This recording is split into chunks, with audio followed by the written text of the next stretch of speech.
আমি একজন শিক্ষক, আমি একজন খ্রিস্টান। আপনার কথাই বলছি। আপনি ইংরেজি অনুদিত গসপলের সাথে একমত, যা আমরা খ্রিস্টানরা বিশ্বাস করি। আমি এগুলোর উদ্ধৃতি দিচ্ছি। 1 নম্বর, 4টি গসপলে যখন যিশু দীক্ষা নিয়ে বেরিয়ে আসলেন, স্বর্গ থেকে একটা শব্দ হচ্ছিল, এ আমার প্রিয় পুত্র, আমি তার উপর সন্তুষ্ট, তাকে মানো। একইভাবে 2 নম্বরে আছে, মাউন্ট টাবুরে তাকে পবিত্র করা হলো, তার মুখমণ্ডল সূর্যের মতো দেখাচ্ছে, স্বর্গ থেকে শব্দ বেরিয়ে আসছে, এ আমার প্রিয় সন্তান, আমি তার উপর সন্তুষ্ট, তোমরা তার কথা শোনো। অনেক সময় তিনি শয়তানকে তাড়াতেন। তারা মানুষের কাছে এসে বলতো, হে ঈশ্বরের সন্তান, কেন আমাদের অত্যাচার করছো সময়ের আগে? আবার বড় যাজকের সামনে যাজক যখন তাকে বলল, মহাপ্রভুর শপথ, তাকে বললাম, তুমি কি ঈশ্বরের পুত্র? তখন যিশু বলল, তুমি এটা বলছো। আর যাজক 5 নম্বর অনুচ্ছেদ বলছে, প্রধান যাজক যখন তারা যিশুকে অভিযুক্ত করলো, পিলোটের সামনে বলল, এই লোকটি বলছে সে ঈশ্বরের পুত্র, ধর্মমতে সে অভিশপ্ত, আর আমরা তাকে ক্রুশবিদ্ধ করতে চাই। পিলোট এটা জানতেন না, সেজন্য তারা যিশুকে ক্রুশে চড়াতে চাইলেন। তাহলে সে নিজেকে ঈশ্বরের পুত্র দাবি করেছিল, যদিও সে সরাসরি বলেনি আমি ঈশ্বরের পুত্র, পরোক্ষভাবে বলেছে। ধরুন আপনি ডাক্তার জাকির নায়েক, আপনি এমবিবিএস ডাক্তার, আর আপনি বললেন, হ্যাঁ ভাই আপনি বলেছেন, এর মানে এই নয় আপনি নিজে বলেছেন আমি ডাক্তার জাকির নায়েক, এমবিবিএস। একইভাবে যদিও যিশু নিজে বলেননি আমি ঈশ্বরের পুত্র, তিনি সম্মতি দিয়েছেন, সম্ভবত ভদ্রতার খাতিরে তিনি বলেননি আমি ঈশ্বরের পুত্র। আবার আরেকটি উদাহরণ। ভাই, আপনার প্রশ্ন ইতিমধ্যে 5টা অনুচ্ছেদের উদ্ধৃতি দিয়েছেন, কোনোটারই রেফারেন্স বলেননি। না না, আমি এটার জন্য প্রস্তুত না, তাই আর বলছি না। আমি রেফারেন্সটা বলে দেবো, কোনো সমস্যা নেই, আমি রেফারেন্সটা বলে দেবো, আপনাকে সাহায্য করবো ভাই, আমি আপনাকে সাহায্য করতে চাই ভাই, কোনো সমস্যা নেই। আপনার প্রশ্নটা কি? আপনি কি এই 5টা অনুচ্ছেদ বলে বোঝাতে যাচ্ছেন যিশু ঈশ্বর দাবি করেছিলেন? হ্যাঁ। ঠিক আছে, আমি উত্তর দিচ্ছি। আমার চ্যালেঞ্জ ছিল একটা মাত্র স্পষ্ট বক্তব্য বের করে দেখান পুরো বাইবেল থেকে, যেখানে যীশু খ্রিস্ট সাল্লাল্লাহু নিজে বলেছেন আমি ঈশ্বর, অথবা বলেছেন আমার উপাসনা করো, আমি খ্রিস্টান ধর্ম গ্রহণ করতে প্রস্তুত। একটা মাত্র বক্তব্য দেখাতে পারেন নাই স্পষ্টভাবে বলা সম্পূর্ণ বাইবেল থেকে, যেখানে যীশু খ্রিস্ট সাল্লাল্লাহু নিজে বলেছেন আমি ঈশ্বর, অথবা আমার উপাসনা করো। এখানেই বাইবেল আছে। আর এটা কিং জেমস ভার্সন। যেহেতু আপনি একজন শিক্ষক, আপনি প্যাস্টরও হতে পারেন। আপনি কি প্যাস্টর? না না না, আমি একজন শিক্ষক। আমি খ্রিস্টান ধর্মের একজন প্রকৃত বিশ্বাসী। রেড লেটার নামে এক ধরনের বাইবেল আছে, যেখানে যিশুর কথাগুলো লাল করা আছে। আপনি 5টি বিষয় উল্লেখ করেছেন, আর এগুলোকে 2 ভাগে ভাগ করা যায়। প্রথমে আপনি এলোমেলো উদ্ধৃতি দিলেন আর সঠিকভাবে উদ্ধৃতি দিলেন না। যা বলতে চেয়েছেন সেটা আছে গসপেল অফ জন 3 নম্বর অধ্যায় অনুচ্ছেদ 16, বলা আছে ঈশ্বর পৃথিবীকে এত ভালোবাসলেন একমাত্র ওরসজাত সন্তানকে দিয়ে দিলেন, তোমাদের কেউ যদি তাকে বিশ্বাস করে তার মৃত্যু হবে না, চিরস্থায়ী জীবন পাবে। এটা 4 গসপেলেই নাই, এটা আছে গসপেল অফ জন 3 নম্বর অধ্যায় অনুচ্ছেদ 16। এগুলো লিখে রাখেন, পরে চেক করে দেখবেন। গসপেল অফ জন 3 নম্বর অধ্যায় অনুচ্ছেদ 16, ঈশ্বর পৃথিবীকে এত ভালোবাসলেন যে নিজের সন্তানকে উৎসর্গ করলেন, যে কেউ তার উপর বিশ্বাস করবে সে মরবে না, চিরস্থায়ী জীবন পাবে। আবার আপনি উদ্ধৃতি দিলেন 5ম বার শেষ দিকে যে যীশু খ্রিস্ট বলেছেন তিনি ছিলেন ঈশ্বরের সন্তান। আপনি বলেছেন, আপনি কি জানেন বাইবেলে ঈশ্বরের পুত্র এ কথাটা অসংখ্যবার বলা আছে। যদি আপনি বাইবেল পড়েন, আদম ছিলেন ঈশ্বরের পুত্র, আল্লাহ তাকে শান্তিতে রাখুন। ইব্রাহিম ছিলেন ঈশ্বরের পুত্র, ইসরাইল ছিলেন ঈশ্বরের পুত্র। আপনি যদি রোমান্স পড়েন 8 নম্বর অধ্যায়ে বলা আছে তারা সকলেই যারা ঈশ্বরের আত্মার দ্বারা পরিচালিত, তারা সকলে ঈশ্বরের পুত্র। আপনি যদি ঈশ্বরের দূত হন, আপনি ঈশ্বরের পুত্র।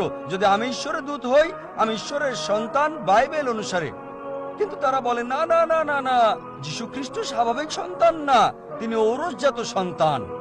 এবার আপনার শেষ প্রশ্ন ঈশ্বরের পুত্রের ব্যাপারে। বাইবেলে অসংখ্য ঈশ্বরের পুত্রের উল্লেখ আছে। আদম ঈশ্বরের পুত্র, ইব্রাহিম ঈশ্বরের পুত্র, ইসরায়েল ঈশ্বরের পুত্র। যারা ঈশ্বরের আত্মার সাহায্যে পরিচালিত তারা ঈশ্বরের পুত্র। কিন্তু খ্রিস্টান মিশনারিরা বলে না না না, যীশু খ্রিস্ট স্বাভাবিক পুত্র না। আসুন আপনার প্রথম প্রশ্নে, তিনি ঈশ্বরের ঔরসজাত সন্তান।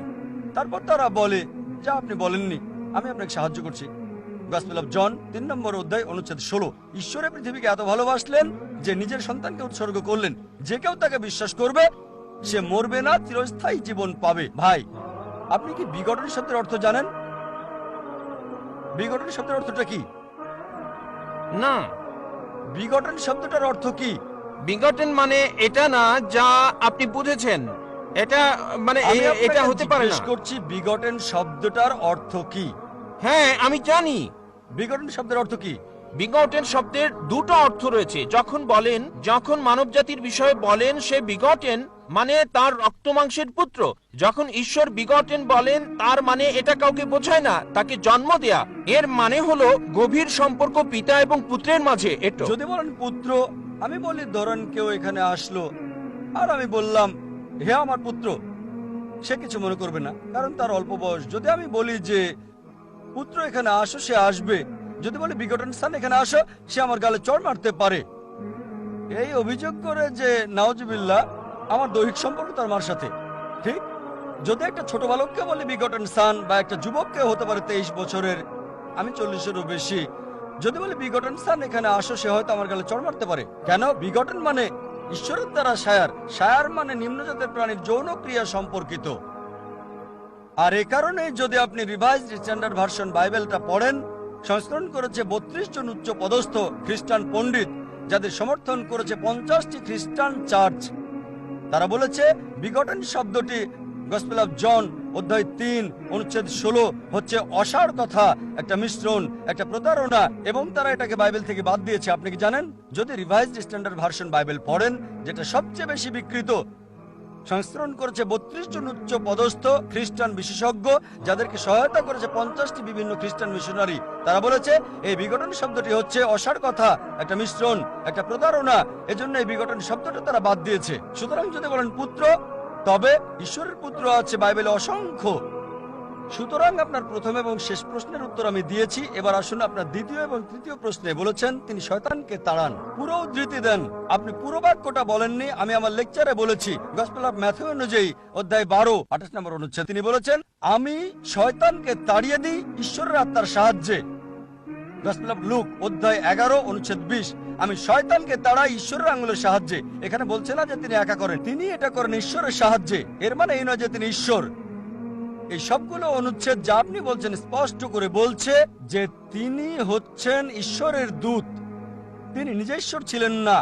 এ কারণেই আমি চ্যালেঞ্জ করেছি আপনি পুরো বাইবেলে একটা মাত্র অনুচ্ছেদ দেখান যেখানে স্পষ্ট করে বলা যীশু খ্রিস্ট বা ঈসা আলাইহিস সালাম নিজে বলেছেন যে আমি ঈশ্বর, বা তিনি বলেছেন আমার উপাসনা করো, আমি খ্রিস্টান ধর্ম গ্রহণ করতে প্রস্তুত আছি।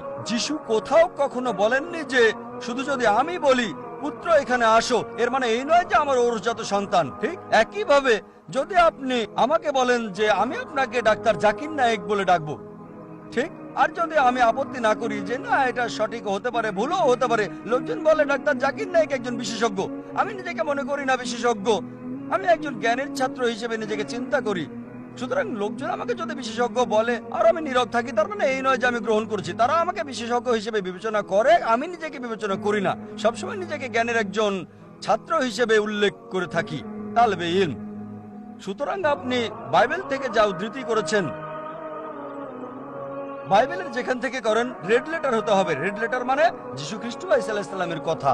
একটা মাত্র বক্তব্য দেখান, স্পষ্ট অনুচ্ছেদ, পরিষ্কার করে বলা পুরো বাইবেল থেকে যেখানে যীশু খ্রিস্ট বা ঈসা আলাইহিস সালাম নিজে বলেছেন যে আমি ঈশ্বর বা আমার উপাসনা করো, আমি খ্রিস্টান ধর্ম গ্রহণ করতে প্রস্তুত।